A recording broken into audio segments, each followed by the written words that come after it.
സംസ്ഥാനത്ത് ഈ വർഷത്തെ കൊടും വേനലിനിടെ ലഭിച്ചത് അധിക വേനൽ മഴ.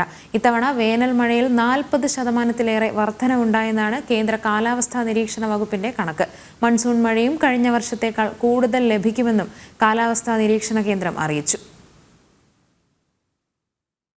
കഴിഞ്ഞ 3 വർഷങ്ങളിലെ വേനൽ മഴയേക്കാൾ ഇത്തവണ കൂടുതൽ വേനൽ മഴ കേരളത്തിന് ലഭിച്ചുവെന്നാണ് കേന്ദ്ര കാലാവസ്ഥാ നിരീക്ഷണ കേന്ദ്രത്തിന്റെ കണക്ക്. കേരളത്തെക്കാൾ 93% അധികം മഴ ലക്ഷദ്വീപിലും ലഭിച്ചു.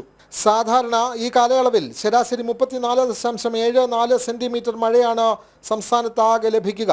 എന്നാൽ ഇത്തവണ കേരളത്തിൽ ശരാശരി 48.57 സെന്റിമീറ്റർ മഴ ലഭിച്ചു എന്നുമാണ് കണക്ക്.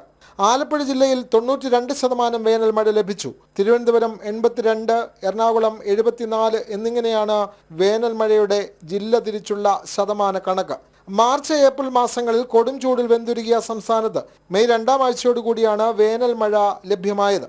സമാന നിലയിൽ ഇത്തവണ മൺസൂൺ മഴയും കൂടുതൽ ലഭിക്കുമെന്നാണ് കാലാവസ്ഥാ വകുപ്പിന്റെ നിഗമനം. ഇത്തവണ കേരളത്തിൽ ജൂൺ 1-ന് തെക്കു പടിഞ്ഞാറൻ മൺസൂൺ എത്തുമെന്നായിരുന്നു കണക്കുകൂട്ടൽ. എന്നാൽ അതിന് 2 ദിവസം മുമ്പേ തന്നെ മൺസൂൺ എത്തി.